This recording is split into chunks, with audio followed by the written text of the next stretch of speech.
Hi friends, ಎಲ್ಲರಿಗೂ ನಮಸ್ಕಾರ. ಬನ್ನಿ ಫ್ರೆಂಡ್ಸ್, ಶಾರದೆ ಸೀರಿಯಲಿನ ಇವತ್ತಿನ ಸಂಚಿಕೆಯಲ್ಲಿ ಏನಾಗ್ತಿದೆ ಅಂತ ನೋಡ್ಕೊಬರೋಣ. ಅದಕ್ಕೂ ಮುಂಚೆ ಯಾರೆಲ್ಲ ನನ್ನ ವಿಡಿಯೋ ನೋಡ್ತಾ ಇದ್ದೀರಾ ಅವರೆಲ್ಲ ಪ್ಲೀಸ್ ಪುಟ್ಟದೊಂದು ಲೈಕ್ ಮಾಡಿ, ಹಾಗೆ ಫಾಲೋ ಮಾಡೋದನ್ನು ಮರಿಬೇಡಿ. ಬನ್ನಿ ಸ್ಟಾರ್ಟ್ ಮಾಡೋಣ. ಫ್ರೆಂಡ್ಸ್, ಮೊದಲಿಗೆ ಇಲ್ಲಿ ಸುಮಿತ್ರಾ ಮಲ್ಕೊಂಡು ಸಿಕ್ಕಾಬಟ್ಟೆ ಯೋಚನೆ ಮಾಡ್ತಾ ಇರ್ತಾಳೆ. ಈ ಕಡೆ ದಶರಥ ಹೇಳ್ತಾ ಇರ್ತಾನೆ, ನಾನು ಮತ್ತು ಸುಮಿತ್ರಾ ಅಪ್ಪ ಅಮ್ಮ ಜಾಗದಲ್ಲಿ ನಿಂತು ಇವಳನ್ನ ಮದುವೆ ಮಾಡಿಕೊಡ್ತಿದ್ದೀವಿ ಅಂತ ಅಂದಮೇಲೆ ಶಾರದಾ ನಮಗೆ ಮಗಳು ಸಮಾನ ಅಂತ ಅಂದಾಗ ಜ್ಯೋತಿಕಾ ಸಿಕ್ಕಾಬಟ್ಟೆ ಕೋಪ ಮಾಡಿಕೊಂಡು ಅದೇಗಾಗುತ್ತೆ, ಮಮ್ಮ ನನಗೆ ಊಟ ಮಾಡಿಸೋಕ್ಕೂ ಅವಳಿಗೆ ಊಟ ಮಾಡಿಸೋಕ್ಕೂ ತುಂಬ ಡಿಫ್ರೆನ್ಸ್ ಇದೆ, ಅವಳು ಯಾವತ್ತಿದ್ರೂ ಕೆಲಸದವಳು, ನಮ್ಮಮ್ಮ ನನಗೆ ಮಾತ್ರ ಮಮ್ಮ ಆಗಿರ್ಬೇಕಷ್ಟೇ ಅಂತ ಹೇಳಿದ ಮಾತೆಲ್ಲ ನೆನ್ಪು ಮಾಡಿಕೊಂಡು ಸಿಕ್ಕಾಬಟ್ಟೆ ಬೇಜಾರಿಂದ ಸುಮಿತ್ರಾ ಯೋಚನೆ ಮಾಡ್ತಾ ಇರ್ತಾಳೆ. ಹಾಗೆ ಸಡನ್ ಆಗಿ ಸುಮಿತ್ರನ ನೋಡಿ ದಶರಥ ಲೈಟ್ ಹಾಕ್ಬಿಟ್ಟು, ಯಾಕೆ ಸುಮಿತ್ರ ಇನ್ನೂ ಮಲಗಿಲ್ಲ, ನಿದ್ದೆ ಬಂದಿಲ್ವಾ, ತಲೆಗೆ ಎಣ್ಣೆ ಹಾಕಿ ಮಸಾಜ್ ಮಾಡಿಕೊಡ್ಲಾ ಅಂತ ಅಂದಾಗ ಮನಸ್ಸೇ ಭಾರ ಆಗಿದೆ ರೀ ಅಂದಮೇಲೆ ತಲೆಗೆ ಎಣ್ಣೆ ಹಾಕಿ ಮಸಾಜ್ ಮಾಡಿದ್ರೆ ಏನು ಪ್ರಯೋಜನ ಅಂತ ಹೇಳ್ತಾ ಇರ್ತಾಳೆ. ಹಾಗೆ ಮತ್ತು ದಶರಥ ಅಂಥದ್ದು ಏನಾಯಿತು ಸುಮಿತ್ರ ಅಂತ ಅನ್ಬೇಕಾದ್ರೆ, ನೀವೇನೋ ಮೂರೊತ್ತು ಆಫೀಸು ಹಾಗೆ ಕಂಪನಿ ಕೆಲಸ ಅದು ಇದು ಅಂತ ಹೊರಗಡೆ ಸುತ್ತಾಡ್ಕೊಂಡು ಬಂದು ತುಂಬ ಟಯರ್ಡಾಗಿ ಆರಾಮಾಗಿ ಮಲ್ಕೋತೀರಾ, ಆದರೆ ಮೂರೊತ್ತು ಮನೇಲಿರೋಳು ನಾನಲ್ವಾ, ನನಗೆ ನನ್ನ ಮಗಳದೇ ಸಂಕಟ ಕಣ್ರಿ, ಅವಳದೇ ಸಿಕ್ಕಾಬಟ್ಟೆ ಟೆನ್ಷನ್ ಆಗಿಬಿಟ್ಟಿದೆ, ನಿಮಗೆ ಗೊತ್ತಾಗಬೇಕು ನನ್ನ ಕಷ್ಟ ಅಂತ ಹೇಳ್ತಾ ಇರ್ತಾಳೆ.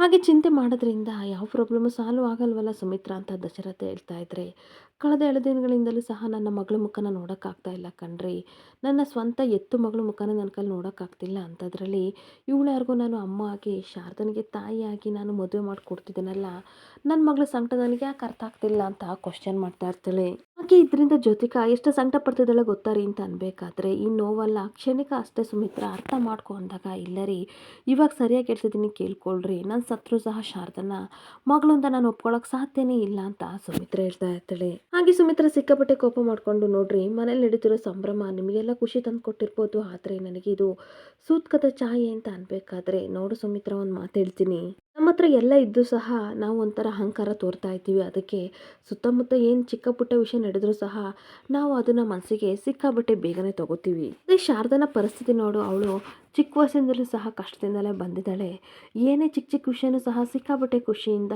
ಎಂಜಾಯ್ ಮಾಡ್ತಾಳೆ, ಆದರೆ ನಾವು ಹಾಗಲ್ಲ, ಎಲ್ಲದಕ್ಕೂ ಕೋಪ ಮಾಡ್ಕೋತೀವಿ. ಅವಳು ನೋಡ್ತಾ ಇದ್ದರೆ ನಿಜವಾಗ್ಲೂ ನಾವು ನಮ್ಮ ಮಗಳಿಗೆ ಸಂಸ್ಕಾರ ಕೊಟ್ಕೊಳ್ಳೋದ್ರಲ್ಲಿ ಎಲ್ಲೋ ಎಡವಿದ್ದೀವಿ, ನಾವು ಸರಿಯಾಗಿ ಸಂಸ್ಕಾರನ ಕಲಿಸಿ ಕೊಟ್ಟಿಲ್ಲ ಅಂತ ನನಗೆ ಅನಿಸ್ತಿದೆ ಅಂತ ದಶರಥ ಹೇಳ್ತಿದ್ರೆ, ಇವಳಿಗಂತೂ ಸಿಕ್ಕಾಬಟ್ಟೆ ಆಶ್ಚರ್ಯ ಆಗ್ತಾ ಇರುತ್ತೆ. ಈ ದಶರಥ ಹೇಳ್ತಾ ಇರ್ತಾನೆ, ಎಲ್ಲೋ ನಾವು ಇಡ್ಬಿಟ್ಟಿದ್ವಿ, ಅದಕ್ಕೆ ನನ್ನ ಮಗಳಿಗೆ ನಾವು ಸರಿಯಾಗಿ ಬುದ್ಧಿನ ಕಲಿಸಿಲ್ಲ ಅಂತ ನನಗೆ ಅನಿಸ್ತಿದೆ, ಮೊದಲು ಅವಳಿಗೆ ಬೇರೆಯವ್ರಿಗೆ ಗೌರವ ಕೊಡೋದನ್ನು ಕಲಿಸ್ಬೇಕಿತ್ತು ಅಂತ ಅಂದಾಗ ಸುಮಿತ್ರ ಏನು ಮಾತಾಡದೆ ಸೈಲೆಂಟಾಗಿ ಕೂತಿರ್ಬೇಕಾದ್ರೆ, ನೋಡು ಸುಮಿತ್ರ ಚಿಂತೆ ಮಾಡೋದ್ರಿಂದ ಏನೂ ಪ್ರಯೋಜನ ಇಲ್ಲ, ಮುಂಚೆ ಶಾರದನ ತಾಯಿಯಾಗಿ ನೀನು ಎಷ್ಟೆಲ್ಲ ಕೆಲಸಗಳನ್ನು ಮಾಡಿಕೊಟ್ಟಿದ್ಯಾ, ಹಾಗೆ ಆಗಿರೋ ಕೆಟ್ಟ ಘಟನೆಗಳನ್ನು ಮರ್ತ್ಬಿಡು ಸುಮಿತ್ರ, ನಾಳೆ ಒಂದಿನ ತಾನೇ ನೀನು ಅವಳಿಗೆ ತಾಯಿಯಾಗಿರೋದು, ಅದು ಮುಗಿದ್ಮೇಲೆ ಅವಳು ನಿನ್ನ ಮಾತಾಡ್ಸಲ್ಲ, ನೀನು ಹೋಗಲ್ಲ, ಅಂದಮೇಲೆ ಏನಕ್ಕೆ ತಲೆ ಕೆಡಿಸ್ಕೋತೀಯ, ಇವಾಗ ಹೋಗಿ ಖುಷಿಯಾಗಿ ಮಲ್ಕೊ ಅಂತ ಹೇಳ್ತಾ ಇರ್ತಾನೆ.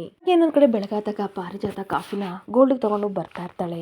ಈ ಮನೆ ಕೆಲಸದವಳು ಮದುವೆ ಆಗಿರೋದ್ರಿಂದ ನಾನೇ ಕೆಲಸ ಎಲ್ಲ ಮಾಡಬೇಕು ಅಂತ ಅಂದ್ಬಿಟ್ಟು ತಗೋ ಕಾಫಿ ಕುಡಿ ಅಂತ ಜ್ಯೋತಿಕನಿಗೆ ಕೊಡ್ತಾ ಇರಬೇಕಾದ್ರೆ ಸಡನ್ನಾಗಿ ಮುರಳಿ ಬಂದು ಕಾಫಿನ ತೊಗೊಂಡು ಕುಡಿತಾ ಇರ್ತಾನೆ. ಅವನನ್ನು ನೋಡಿ ಇವರಿಬ್ಬರಿಗೂ ಸಿಕ್ಕಾಪಟ್ಟೆ ಶಾಕ್ ಆಗ್ತಾ ಇರುತ್ತೆ. ಅಲ್ಲ ಮುರಳಿ, ಸಂಜೆ ಹೋಗ್ತೀನಿ ಮನೆ ಬಿಟ್ಟು ಅಂತ ಅಂದವನು ನೀನಿನ್ನೂ ಹೋಗಿಲ್ವಾ ಅಂತ ಅಂದಾಗ, ಇವತ್ತು ಬೆಳಗ್ಗೆ ಈ ಮನೇಲಿ ಕಾಫಿ ಕುಡಿಯೋ ಋಣ ಇತ್ತು ಅಂತ ಅನಿಸುತ್ತೆ, ಅದಕ್ಕೆ ನಾನು ಇಲ್ಲೇ ಉಳ್ಕೊಬಿಟ್ಟೆ ಅಂತ ಅಂದಾಗ ಜ್ಯೋತಿಕಾ ಸಿಕ್ಕಾಪಟ್ಟೆ ಕೋಪ ಮಾಡಿಕೊಂಡು, ಆ ದಿನ ತಪ್ಪಿಸ್ಬೇಡಿ, ಇವತ್ತೇ ಮದುವೆ ಆಗ್ತಾ ಇರೋದು, ಇವತ್ತು ಮದುವೆ ನಿಲ್ಲಿಸ್ಬೇಕಂತ ನಿಮಗೆ ತುಂಬ ಚೆನ್ನಾಗಿ ಗೊತ್ತಲ್ವಾ ಅಂತ ಕೂಗಾಡ್ತಾ ಇರ್ತಾಳೆ.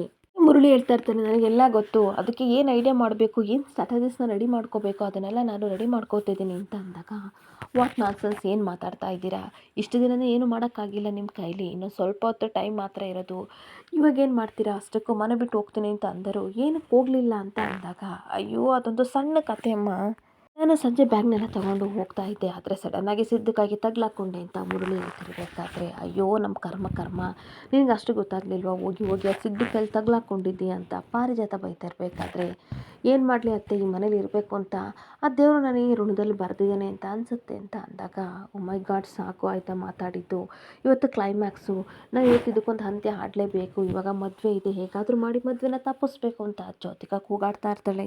ಪಾರಿಜಾತ ಇನ್ನೇನು ಮಾಡೋಕ್ಕಾಗಲ್ಲ, ಅಮ್ಮಂಗಲ್ಲ ನಮ್ಮ ತಂತು ನಾನೇನಂತ ಒಲ್ಗ ಊಸೋಣ ಅಂತ ಅಂದಾಗ, ಗ್ರಾನಿ ನನಗೆ ಸಿಕ್ಕಾಪಟ್ಟೆ ಇರಿಟೇಟ್ ಮಾಡ್ತಾ ಇದ್ದೀರಾ, ಮೊದಲೇ ತಲೆಕೆಟ್ಟೋಗಿದೆ, ಏನು ಐಡಿಯಾ ಬೇರೆ ಬರ್ತಾ ಇಲ್ಲ, ಬಾಯಿ ಮುಚ್ಕೊಂಡು ನಿಂತ್ಕೊಳ್ಳಿ ಅಂತ ಅಂದಾಗ, ಮುರಳಿ ಮಾವ ಹಾಗೆ ನಿಮ್ಮನ್ನು ನಂಬಿದ್ದಕ್ಕೆ ದೊಡ್ಡ ನಮಸ್ಕಾರ ಅಂತ ಜ್ಯೋತಿಕಾ ಹೇಳ್ತಾ ಇರ್ತಾಳೆ.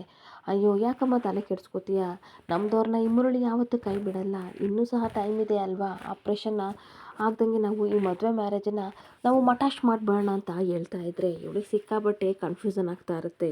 ಈ ಬಾರಿ ಜೊತೆ ಕೋಪ ಮಾಡಿಕೊಂಡು ಅದೇನು ಐಡಿಯಾ ಇದೆ ಅದನ್ನಾದರೂ ಹೇಳು ಅಂತ ಅನ್ಬೇಕಾದ್ರೆ ಕಿಡ್ನಾಪ್ ಮಾಡಿಬಿಡೋಣ ಅಂತ ಅಂದಾಗ ವಾಟ್ ಯಾರನ್ನ ಅಂತ ಜ್ಯೋತಿಕಾ ಶಾಕ್ ಆಗಿ ಕೇಳ್ತಿರ್ಬೇಕಾದ್ರೆ ದೀಪುನ ಕಿಡ್ನಾಪ್ ಮಾಡಿಬಿಡೋಣ. ದೀಪು ಅನ್ನೋ ಪ್ರಾಣಿ ಅಂದರೆ ಸಿದ್ದು ಶಾರದನಿಗೆ ಸಿಕ್ಕಾಪಟ್ಟೆ ಇಷ್ಟ. ಮದುವೆ ಟೈಮಲ್ಲಿ ದೀಪು ಇಲ್ಲ ಅಂತ ಅಂದರೆ ಖಂಡಿತ ಮದುವೆ ಕ್ಯಾನ್ಸಲ್ ಅಂತ ಅಂದಾಗ ಅವಳಿಗಂತೂ ಸಿಕ್ಕಾಪಟ್ಟೆ ಖುಷಿ ಆಗ್ತಾ ಇರುತ್ತೆ. ಐಡಿಯಾನೇ ತುಂಬ ಚೆನ್ನಾಗಿದೆ, ಆದರೆ ಸಮಯ ಇಲ್ಲ, ಯಾರನ್ನ ಹುಡುಗರನ್ನ ಕಳಿಸೋದು ಅಂತ ಅಂದಾಗ ನೀವಿಬ್ಬರು ಟೆನ್ಷನ್ ಮಾಡ್ಕೋಬೇಡಿ, ನನ್ನ ಹತ್ರ ಹುಡುಗರಿದ್ದಾರೆ, ಅವರು ತುಂಬ ನೀಟಾಗಿ ಈಸಿಯಾಗಿ ಕೆಲಸನ ಮಾಡಿಕೊಡ್ತಾರೆ ಅಂತ ಅಂದಾಗ ಸರಿ ಸರಿ ಗುಡ್ ಐಡಿಯಾ ಮಾವ, ಏನೇ ಆಗಲಿ ಇದೊಂದು ಕೆಲಸನ ನಾವು ಮಾಡೇ ಬಿಡೋಣ, ಇದು ನಮಗೆ ಸಕ್ಸಸ್ ಆದರೆ ಅಷ್ಟೇ ಸಾಕು ಅಂತ ಜ್ಯೋತಿಕಾ ಹೇಳ್ತಾ ಇರ್ತಾಳೆ. ಹಾಗೆ ಮತ್ತು ಮುರಳಿ ಜಂಪ್ದಿಂದ ಮುರಳಿ ಅಂದರೆ ಗೆಲುವು, ಗೆಲುವು ಅಂದರೆ ಮುರಳಿ ಗೊತ್ತಾಯ್ತಾ ಅತ್ತೆ ಅಂತ ಅಂದಾಗ ಹೌದಪ್ಪ ನೋಡಿದ್ದೀನಿ ನಿನ್ನ ಗೆಲುವು ಎರಡೆರಡು ಕಡೆ ಮಾಡ್ತಾ ಇರೋದನ್ನು ತುಂಬ ಚೆನ್ನಾಗಿ ನೋಡಿದ್ದೀನಿ ಅಂತ ಅಂದಾಗ ವೈಟ್ ಮಾಡಿ ಅಂತ ಅಂದ್ಬಿಟ್ಟು ಯಾವುದೋ ರೌಡಿಗೆ ಕಾಲ್ ಮಾಡಿ ಮಾಧವ ಎಲ್ಲ ರೆಡಿನಾ ಅಂತ ಅನ್ಬೇಕಾದ್ರೆ ಈ ಕಡೆ ಪ್ಲಾನ್ ಸಕ್ಸಸ್ ಅಂತ ಜ್ಯೋತಿಕನ ಹತ್ರ ಮಾತಾಡ್ತಾ ಇರ್ತಾನೆ. ಇನ್ನೊಂದು ಕಡೆ ಸಿದ್ದು ಸಿಕ್ಕಾಪಟ್ಟೆ ಖುಷಿಯಿಂದ ಮದುವೆ ಮಂಟಪಕ್ಕೆ ಬರೋಕ್ಕೋಸ್ಕರ ರೆಡಿ ಆಗ್ತಿರ್ಬೇಕಾದ್ರೆ ಅದೇ ಸಮಯಕ್ಕೆ ವಿಮಲ ಬರ್ತಾಳೆ. ಸಿದ್ದು ಎಷ್ಟು ಮುದ್ದಾಗಿ ಕಾಣಿಸ್ತಿದೆ ಗೊತ್ತಾ, ಎಷ್ಟು ಚೆನ್ನಾಗಿ ಕಾಣಿಸ್ತಿದ್ಯಾ ಅಂತ ಅಂದ್ಬಿಟ್ಟು ದೃಷ್ಟಿನ ತೆಗಿತಾ ಇರಬೇಕಾದ್ರೆ ದೀಪು ಕೇಳ್ತಾ ಇರ್ತಾಳೆ, ಅಲ್ಲ ಮಮ್ಮ ಅಪ್ಪನಿಗೆ ಏನಕ್ಕೆ ದೃಷ್ಟಿ ತೆಗೆದ್ರಿ, ನಾನು ತೆಗಿಲ್ಲ ಅಂದಾಗ ತೆಗಿ ಅಂತ ಅಂದಾಗ ಅವಳು ಒಂದು ಕಪ್ಪು ಚುಕ್ಕಿನ ಇಟ್ಟು ದೃಷ್ಟಿ ತೆಗಿತಾ ಇದ್ರೆ ಇವರಿಬ್ಬರಿಗೂ ಸಿಕ್ಕಾಪಟ್ಟೆ ಖುಷಿ ಆಗ್ತಾ ಇರುತ್ತೆ. ಹಾಗೆ ಮತ್ತು ಅಮ್ಮ ರೆಡಿ ಆದರೆ ಹಿಂಗೆ ನೋಡ್ಕೊಬೋಗು ಅಂತ ಅಂದಾಗ ದೀಪು ಹೊರಗಡೆ ಬರ್ತಾಳೆ. ಅವಾಗ ಸಿದ್ದು ಹೇಳ್ತಾ ಇರ್ತಾನೆ, ಅಮ್ಮ ಎಲ್ಲರ ಮುಂದೆ ನಮ್ಮ ಮದುವೆ ಆಗ್ಬೇಕಂತ ನನಗೆ ಸಿಕ್ಕಾಪಟ್ಟೆ ಆಸೆ ಇತ್ತು, ಆ ಕನಸು ಇವತ್ತು ನನಸಾಗ್ತಿದೆ ಅಲ್ವಾ ಅಮ್ಮ ಅಂತ ಅಂದಾಗ ಹೌದು ಸಿದ್ದು ನನಗೂ ಸಿಕ್ಕಾಪಟ್ಟೆ ಖುಷಿ ಆಗ್ತಾ ಇದೆ, ಇಂಥ ಟೈಮಲ್ಲೇ ಎಲ್ಲ ಮನಸ್ಸುಗಳು ಕಹಿಯಾಗಿದ್ದವು ಒಂದಾಗ್ತವೆ ಕಣೋ, ನೋಡ್ತಾ ಇರೋ ಸ್ವಲ್ಪ ದಿನ ಎಲ್ಲ ಸರಿ ಹೋಗುತ್ತೆ ಅಂತ ವಿಮಲೆ ಹೇಳ್ತಾ ಇರ್ತಾಳೆ. ಜೊತೆಗೆ ಮುರಳಿ ಬರ್ತಾನೆ, ಸಿದ್ದು ರೆಡಿ ಆಯ್ತಾ ನೋಡು, ಮರ್ತೇ ಬಿಟ್ಟಿದ್ದೀರ ನೀನು, ಈ ಪೇಟೆನ ಹಾಕ್ಕೊಂಡಿಲ್ವಲ್ಲ, ನಿನಗೋಸ್ಕರ ಮೈಸೂರು ಪೇಟೆ ತಂದಿದ್ದೀನಿ ತಗೋ ಅಂದ್ಬಿಟ್ಟು ತಲೆಗೆ ಹಾಕ್ಬಿಟ್ಟು ತುಂಬ ಚೆನ್ನಾಗಿ ಕಾಣ್ತಾ ಇದೆಯಾ, ಹಾಗೆ ಒಂದು ಫೋಟೋ ತೆಗೆಸ್ಕೊಳ್ಳು ಅಂತ ಅಂದ್ಬಿಟ್ಟು ಏನಪ್ಪ ಫೋಟೋಗ್ರಾಫರ್ ಅಲ್ಲೇನು ಮಾಡ್ತಿದ್ಯಾ, ಮದುವೆ ಗಂಡು ಇಲ್ಲಿದ್ದಾನೆ ಬಾ ಫೋಟೋ ತೆಗಿ ಅಂತ ಫೋಟೋ ತೆಗೆಸ್ತಾ ಇರ್ತಾನೆ. ಹಾಗೆ ಅಪ್ಪ ಮಗನ ತೆಗಿಯಪ್ಪ ಅಂದ್ಬಿಟ್ಟು ಹಾಗೆ ಮತ್ತು ಫ್ಯಾಮಿಲಿನೂ ತೆಗಿ ಅಂತ ವಿಮಲನ ಪಕ್ಕ ಹೋಗಿ ನಿಂತ್ಕೊಂಡ್ರೆ ಅವಳಂತೂ ಗುರಾಯಿಸ್ತಿರ್ಬೇಕಾದ್ರೆ ಯಾಕೋ ವಾಸ್ತವ ಸರಿ ಇಲ್ಲ ಅಂತ ಅನಿಸುತ್ತೆ, ನಾನು ನನ್ನ ಮಗನ ಪಕ್ಕನೇ ನಿಂತ್ಕೋತೀನಿ ತೆಗಿಯಪ್ಪ ಅಂತ ಹೇಳ್ತಾ ಇರ್ತಾನೆ. ಹಾಗೆ ಫೋಟೋಶೂಟ್ ಮಾಡಿಸ್ಕೊಂಡ್ಮೇಲೆ ಸಿದ್ದು ನೀನು ರೆಡಿಯಾಗಿ ಹಾಗೆ ಮತ್ತೆ ಫೋಟೋಶೂಟ್ನ ಮಾಡಿಸ್ಕೊತಾ ಇರೋ, ಹೊರಗಡೆ ಏನಾದರೂ ಅರೇಂಜ್ಮೆಂಟ್ ಇದೆಯಾ ನಾನು ನೋಡ್ಕೊ ಬರ್ತೀನಿ ಅಂತ ಮುರಳಿ ಹೋಗ್ತಾ ಇರ್ತಾನೆ. ಹಾಗೆ ಇನ್ನೊಂದು ಕಡೆ ಶಾರದನಿಗೆ ಸುಮಿತ್ರಾ ರೆಡಿ ಮಾಡ್ತಿರ್ಬೇಕಾದ್ರೆ ಶಾರದನಿಗಂತೂ ಸಿಕ್ಕಾಬಟ್ಟೆ ಖುಷಿ ಆಗ್ತಾ ಇರುತ್ತೆ. ತನ್ನಮ್ಮನೇ ಕೈಯಾರೆ ನನ್ನನ್ನು ಮದುಮಗಳಾಗಿ ರೆಡಿ ಮಾಡ್ತಿದ್ದಾರಲ್ಲ ಅಂತ ಸಿಕ್ಕಾಬಟ್ಟೆ ಖುಷಿಯಿಂದ ಇರ್ತಿರ್ಬೇಕಾದ್ರೆ ಅದೇ ಸಮಯಕ್ಕೆ ಅನಸೂಯೆ ಬರ್ತಾಳೆ. ಅನಸೂಯನ ಮಿರರಲ್ಲಿ ನೋಡಿ ಅವಳಿಗಂತೂ ಸಿಕ್ಕಾಬಟ್ಟೆ ಖುಷಿಯಾಗಿ ಅಮ್ಮ ಅಂತ ಹೋಗಿ ಹಗ್ ಮಾಡಿಕೊಂಡು ನೀವು ಬರೋದೇ ಇಲ್ವೇನೋ ಅಂತ ಅಂದ್ಕೊಂಡಿದ್ದೆ ಅಂತ ಅಂದಾಗ ಯಾಕೆ ಶಾರದಾ ನಾನು ಬರ್ದಲ್ಲೇ ಇದ್ರೆ ನಡೀತಿತ್ತಾ, ನಾನು ಕುಬೇರನ ಬಂದು ನಿನಗೆ ಅಕ್ಷತೆಗಳು ಹಾಕೋಕ್ಕೆ ಬಂದಿದ್ದೀನಿ ಕಣಮ್ಮ ಅಂತ ಅಂದಾಗ ಸುಮಿತ್ರನಿಗೆ ಒಂಥರ ಫೀಲ್ ಆಗ್ತಾ ಇರುತ್ತೆ. ಹಾಗೆ ನಿನ್ನನ್ನು ನೋಡ್ತಾ ಇದ್ದರೆ ಮಹಾಲಕ್ಷ್ಮಿ ಕಳೆ ಎದ್ದು ಕಾಣ್ತಾ ಇದೆ, ನಿಜವಾಗ್ಲೂ ಒಂದು ಟೈಮಲ್ಲಿ ನಮ್ಮ ಕುಬೇರ ಸಿಕ್ಕಾಬಟ್ಟೆ ಬೇಜಾರು ಮಾಡ್ಕೊಂಡಿದ್ದ, ನನ್ನ ಮಗಳಿಗೆ ಒಡವೆನೇ ಮಾಡ್ಸೋಕ್ಕಾಗಲ್ವಲ್ಲ ಅಂತ ಸಂಕಟ ಪಡ್ತಿದ್ದ, ಆದರೆ ಇವತ್ತು ಇಷ್ಟು ದೊಡ್ಡ ಮನೆಗೆ ಮಹಾರಾಣಿಯಾಗಿ ಬಂದಿದೆಯಲ್ಲ, ಇದನ್ನು ನೋಡಿದರೆ ಅವನಿಗೆ ಎಷ್ಟು ಖುಷಿ ಆಗ್ತಿತ್ತು ಗೊತ್ತಾ ಅಂತ ಅನಸೂಯೆ ಹೇಳ್ತಾ ಇರ್ತಾಳೆ. ಹಾಗೆ ಶಾರದಾ ಮತ್ತೆ ಕಣ್ಣೀರು ಹಾಕ್ಕೊಂಡು ಹೌದು ಅಮ್ಮ ಎಲ್ಲೋ ಬಿದ್ದಿರೋ ಅನಾಥನ ಕರ್ಕೊಬಂದು ಅಪ್ಪ ಹೊಟ್ಟೆ ತುಂಬ ಊಟ ಕೊಟ್ಟು ಪ್ರೀತಿಯಿಂದ ಸಾಕಿದರೆ ಅದ್ರ ಮುಂದೆ ನನಗೆ ಈ ಒಡವೆ ಎಲ್ಲ ಯಾವ ಲೆಕ್ಕ ಬಿಡಿ ಅಂತ ಹೇಳ್ತಾ ಇರಬೇಕಾದ್ರೆ ಹೌದಮ್ಮ ನನಗಂತೂ ಸಿಕ್ಕಾಪಟ್ಟೆ ಖುಷಿ ಆಗ್ತಿದೆ ನೋಡಿ ಸುಮಿತ್ರಮ್ಮ, ನಿಜವಾಗ್ಲೂ ಇವತ್ತು ನೀವು ತಾಯಿಯಾಗಿ ಅವಳ ಸ್ಥಾನದಲ್ಲಿ ನಿಂತ್ಕೊಂಡು ಮದುವೆ ಮಾಡಿಕೊಡ್ತಿದ್ದೀರಾ, ನನಗಂತೂ ಸಿಕ್ಕಾಪಟ್ಟೆ ಖುಷಿ ಆಗ್ತಿದೆ. ನಮ್ಮ ಶಾರದನಿಗೆ ತಂದೆ ಪ್ರೀತಿ ಮಾತ್ರ ಸಿಕ್ಕಿತ್ತು, ತಾಯಿ ಪ್ರೀತಿ ಸಿಕ್ಕಿರಲಿಲ್ಲ, ಅವಳಿಗಂತೂ ಇಷ್ಟು ದಿನ ತಾಯಿ ಇಲ್ವ ಅನ್ನೋ ಕೊರಗು ನನಗೆ ಕಾಡ್ತಾ ಇತ್ತು, ನಾನು ಹೋಗಿ ಹೋಗಿ ದೊಡ್ಡ ಪಾಪಿ, ನಾನು ಅವಳಿಗೆ ಸಿಕ್ಕಾಪಟ್ಟೆ ಜೀವನದಲ್ಲಿ ಕಷ್ಟ ಕೊಟ್ಟೆ, ಸಾಲದಕ್ಕೆ ನನ್ನ ಮಗನನ್ನು ಗಂಟಾಕ್ಬಿಟ್ಟು ಅವಳಿಗೆ ದೊಡ್ಡ ಕಷ್ಟನ ಕೊಟ್ಬಿಟ್ಟೆ, ನಿಮ್ಮ ಥರ ತಾಯಿ ಸಿಕ್ಕಿದ್ರೆ ಅವಳು ಸುಖವಾಗಿ ಬೆಳೀತಿದ್ಲು ಅಂತ ಅನ್ಬೇಕಾದ್ರೆ ಶಾರದಾ ಕಣ್ಣೀರು ಹಾಕ್ತಾ ಇರ್ತಾಳೆ. ಅದನ್ನು ನೋಡಿ ಸುಮಿತ್ರಾ ಸಿಕ್ಕಾಪಟ್ಟೆ ಬೇಜಾರು ಮಾಡ್ಕೊಂಡಿರ್ಬೇಕಾದ್ರೆ ಮತ್ತೆ ಶಾರದಾ ಬಿಡಿ ಅಮ್ಮ ಹಳೆದನ್ನೆಲ್ಲ ಯಾಕೆ ನೆನಪಿಸ್ತೀರಾ, ಅದನ್ನೆಲ್ಲ ಬಿಟ್ಟಾಕಿ ನಮ್ಮ ಟೈಮ್ ಸರಿ ಇಲ್ಲ ಅಂತಂದರೆ ಏನೂ ಮಾಡೋಕ್ಕಾಗಲ್ಲ, ಆದರೆ ಒಂದಲ್ಲ ಒಂದು ದಿನ ಎಲ್ಲ ಸರಿ ಹೋಗುತ್ತೆ ಅಂತ ಶಾರದಾ ಹೇಳ್ತಾ ಇರಬೇಕಾದ್ರೆ ಮತ್ತೆ ಅನಸೂಯೆ ಹೇಳ್ತಾ ಇರ್ತಾಳೆ, ನೀವೇ ನಿಮ್ಮ ಕೈಯಾರ ಶಾರದನಿಗೆ ರೆಡಿ ಮಾಡ್ತಿದ್ದೀರಲ್ಲ, ಅಮ್ಮನೇ ಮದುಮಗಳು ರೀತಿ ರೆಡಿ ಮಾಡ್ತಿದ್ದಾರಲ್ಲ ಮಗಳಿಗೆ, ಸಿಕ್ಕಾಪಟ್ಟೆ ಖುಷಿ ಆಯಿತು ಅಂತ ಅಂದಾಗ ಸುಮಿತ್ರಾ ನನಗೆ ಇವಳು ಮಗಳಲ್ಲ, ನಾನು ಅಮ್ಮನೇ ಅಲ್ಲ ಅಂತ ಅಂದಾಗ ಶಾರದನಿಗೆ ಬೇಜಾರಾಗ್ತಾ ಇರುತ್ತೆ. ಹಾಗೆ ಬೈತಲೆ ಬಟ್ಟನ್ನ ಕಾಯಲ್ಲಿ ಇಟ್ಕೊಂಡಿದ್ದಾರಲ್ಲ ಹಾಕಿ ಅಂತ ಅನ್ಬೇಕಾದ್ರೆ ಶಾರದನ ತಲೆಗೆ ಹಾಕಕ್ಕೆ ಹೋಗ್ತಿರ್ಬೇಕಾದ್ರೆ ಅಮ್ಮ ನೋವು ಅಂತ ಅಂದ ತಕ್ಷಣ ಪುಟ ಪುಟ ಏನಾಯಿತು ಸಾರಿ ಸಾರಿ ಅಂತ ಸುಮಿತ್ರಾ ಹೇಳ್ತಿರ್ಬೇಕಾದ್ರೆ ಶಾರದನಿಗೆ ಸಿಕ್ಕಾಪಟ್ಟೆ ಖುಷಿ ಆಗ್ತಿರುತ್ತೆ. ಒಂದು ಕ್ಷಣ ಹಾಗೆ ಸುಮಿತ್ರಾ ನಿಂತ್ಕೊಂಡು ನನಗೇನಾಗಿದೆ, ನಾನು ಯಾಕೆ ಈ ಥರ ಆಡ್ತಾ ಇದ್ದೀನಿ, ಒಂದು ಕಡೆ ಸಿಕ್ಕಾಪಟ್ಟೆ ಖುಷಿ ಆಗ್ತಿದೆ, ಇನ್ನೊಂದು ಕಡೆ ದುಃಖ ಸಂಕಟ ಆಗ್ತಾ ಇದೆ. ತುಂಬ ಭಾವುಕಳಾಗ್ತಿದ್ದೀನಲ್ಲ, ಯಾಕೆ ಏನಾಯಿತು ಅಂತ ಅಂದ್ಬಿಟ್ಟು ಮನಸ್ಸಲ್ಲಿ ಅಂದ್ಕೊಂಡು ಶಾರದನಿಗೆ ಬೈತಲೆ ಆಗ್ತಿರ್ಬೇಕಾದ್ರೆ ಹೂ ಮಾಡಿಸಿ ಅಂತ ಸುಮಿತ್ರನಿಗೆ ಹೇಳ್ತಾ ಇರ್ತಾಳೆ. ಹಾಗೆ ಸುಮಿತ್ರ ಶಾರದನಿಗೆ ಹೂ ಮಾಡಿಸ್ತಾ ಇರಬೇಕಾದ್ರೆ ಶಾರದನಿಗಂತೂ ಸಿಕ್ಕಾಪಟ್ಟೆ ಖುಷಿ ಆಗ್ತಾ ಇರುತ್ತೆ. ಅಮ್ಮ ಇವತ್ತು ನನಗೆ ಎಷ್ಟು ಖುಷಿ ಆಗ್ತಿದೆ ಅಂತ ಅಂದರೆ, ಈ ಕ್ಷಣ ಈ ದಿನ ಹೀಗೆ ಇದ್ಬಿಟ್ರೆ ಎಷ್ಟು ಚೆನ್ನಾಗಿರುತ್ತೆ ಅಂತ ತನ್ನ ಮನಸ್ಸಲ್ಲಿ ಶಾರದಾ ಹೇಳ್ಕೊತಿರ್ಬೇಕಾದ್ರೆ ಅದೇ ಸಮಯಕ್ಕೆ ಜ್ಯೋತಿಕಾ ಬರ್ತಾಳೆ. ಮೊಮ್ಮ ಅಂತ ಅಂದಾಗ, ಏನು ಕಂದ ನೀನಿಲ್ಲಿ ಅಂತ ಅಂದಾಗ, ನೀವು ಈ ರೀತಿ ಹೂ ಮಾಡಿಸಿ ಆ ಶಾಸ್ತ್ರ ಈ ಶಾಸ್ತ್ರ ಅಂತ ಮದುಮಗಳಾಗಿ ಮಾಡ್ತಾ ಇದ್ದೀರಾ, ಆದರೆ ಇವಳು ಮಾಡಿರೋದೆಲ್ಲ ನಿಮಗೆ ಮರ್ತೋಗ್ಬಿಡ್ತಾ ಅಂತ ಕೂಗಾಡ್ತಾ ಇರ್ತಾಳೆ. ಹಾಗೆ ಏನು ಮಮ್ಮ ಜ್ಯುವೆಲರಿ ಹಾಕಿದ್ದೇನು, ಹೂ ಮಾಡಿಸಿದ್ದೇನು, ಸೀರೆ ಉಡ್ಸಿದ್ದೇನು, ಎಲ್ಲ ಕೆಲಸ ನೀನೇ ಮಾಡ್ತಿದ್ದೀಯಲ್ಲ, ಅವಾಗ ನಿನಗೆ ನಿನ್ನ ಮಗಳು ನೆನಪಾಗ್ಲಿಲ್ವಾ?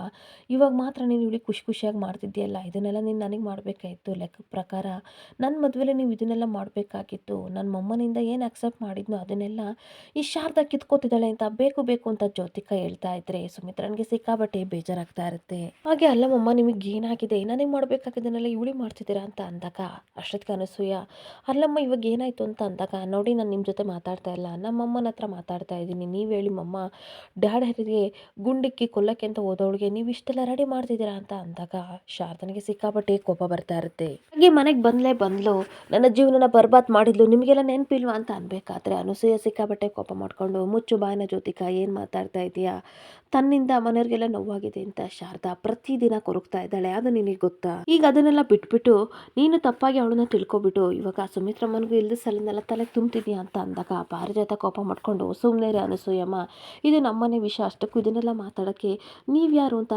ಅನಸೂಯನ ಬೈತಾ ಇರ್ತಾಳೆ. ಹಾಗೆ ಪಾರಿಜಾತ, ಹೌದು ಗೋಲ್ಡಿ, ನೀನು ಹೇಳ್ತಾ ಇರೋದು ಕರೆಕ್ಟ್ ಆಗಿದೆ. ಈ ಮನೆ ಶ್ರೀಮಂತಿಕೆ ನೋಡಿಬಿಟ್ಟು ಇವಳು ಪ್ಲ್ಯಾನ್ ಮಾಡಿ ಸಿದ್ದನ ಬುಟ್ಟಿಗೆ ಹಾಕ್ಕೊಂಡು ಮದುವೆ ಆಗ್ತಿದ್ದಾಳೆ ಅಂತ ಅಂದಾಗ ಶಾರದನಿಗೆ ಸಿಕ್ಕಾಬಟ್ಟೆ ಬೇಜಾರಾಗಿ ಅಳ್ತಾ ನಿಂತಿರ್ಬೇಕಾದ್ರೆ ಇನ್ನೊಂದು ಕಡೆ ಅನಸೂಯ, ಇದನ್ನೆಲ್ಲ ತಲೆ ಕೆಡಿಸ್ಕೋಬೇಡಿ ಸುಮಿತ್ರಮ್ಮ, ಇದನ್ನೆಲ್ಲ ನಂಬೇಡಿ ನೀವು ಅಂತ ಹೇಳ್ತಾ ಇರ್ತಾಳೆ. ಮುಂದೆ ಏನು ಕೆಲಸ ಇದೆ, ಕಾರ್ಯ ಇದೆ, ಅದನ್ನು ನೋಡಿ ಸುಮಿತ್ರಮ್ಮ ಅಂತ ಅನ್ಬೇಕಾದ್ರೆ, ಸುಮ್ಮನೆ ನಿಂತ್ಕೊಳ್ರಿ ನೀವು, ನಮ್ಮಮ್ಮನ ಜೊತೆ ನಾನು ಮಾತಾಡ್ತಾ ಇದ್ದೀನಿ. ನಮ್ಮಮ್ಮ ಏನು ಖುಷಿಯಾಗಿ ಮದುವೆನ ಮಾಡ್ತಾ ಇಲ್ಲ, ಎಲ್ಲರೂ ಬಲವಂತಕ್ಕೆ ಮಾಡ್ತಾ ಇದ್ದಾಳೆ. ತನ್ನ ಎತ್ತು ಮಗಳ ಕಣ್ಣಲ್ಲಿ ಎಷ್ಟು ಕಣ್ಣೀರು ಹಾಕ್ಸಿದ್ದಾಳೆ ಅಂತ ಶಾರದಳ ಮದುವೆನ ಅವಳೇ ಮುಂದೆ ನಿಂತು ಮಾಡ್ತಿದ್ದಾಳೆ ಅಂತ ಅಂದರೆ ಖಂಡಿತ ಅವಳಿಗೆ ಎಷ್ಟು ಸಂಕಟ ಆಗ್ತಿದೆ ನಿಮಗೆ ಗೊತ್ತಾ ಅಂತ ಹೇಳ್ತಾ ಇದ್ರೆ ಸುಮಿತ್ರನ್ಗೆ ಸಿಕ್ಕಾಬಟ್ಟೆ ಸಂಕಟ ಆಗ್ತಾ ಇರುತ್ತೆ. ಹಾಗೆ ಅಷ್ಟೊತ್ತಿಗೆ ದೀಪು ಬರ್ತಾಳೆ. ಮಮ್ಮ ಎಷ್ಟು ಚೆನ್ನಾಗಿ ಕಾಣ್ತಾ ಇದ್ದೀರಾ ಗೊತ್ತಾ, ಅಮ್ಮ ನೀವು ತುಂಬ ಚೆನ್ನಾಗಿ ಕಾಣ್ತಾ ಇದ್ದೀರಾ, ಅಮ್ಮಮ್ಮ ಪ್ಲೀಸ್ ಅಮ್ಮನ ಥರ ನನ್ನನ್ನು ರೆಡಿ ಮಾಡಿ ಅಂತ ಅಂದಾಗ, ಪುಟಾಣಿ ನೀನು ತುಂಬ ಚೆನ್ನಾಗಿ ಕಾಣ್ತಾ ಇದೀಯಾ, ಇವಾಗ ಹೊರಗಡೆ ಆಟ ಆಡ್ಕೋತಿರು, ನಾವು ಸ್ವಲ್ಪ ಹೊತ್ತಲ್ಲಿ ಬರ್ತೀವಿ ಅಂತ ದೀಪನ ಕಳಿಸ್ದಾಗ ಶಾರದಾ ಸುಮಿತ್ರ ಮುಖ ನೋಡಿಕೊಂಡು ಹಾಗೆ ಸೈಲೆಂಟಾಗಿ ನಿಂತ್ಕೊಬಿಡ್ತಾಳೆ. ಇಲ್ಲಿಗೆ ಸಂಚಿಕೆ ಎಂಡ್ ಆಗ್ತಿದೆ. Thank you for the watching friends.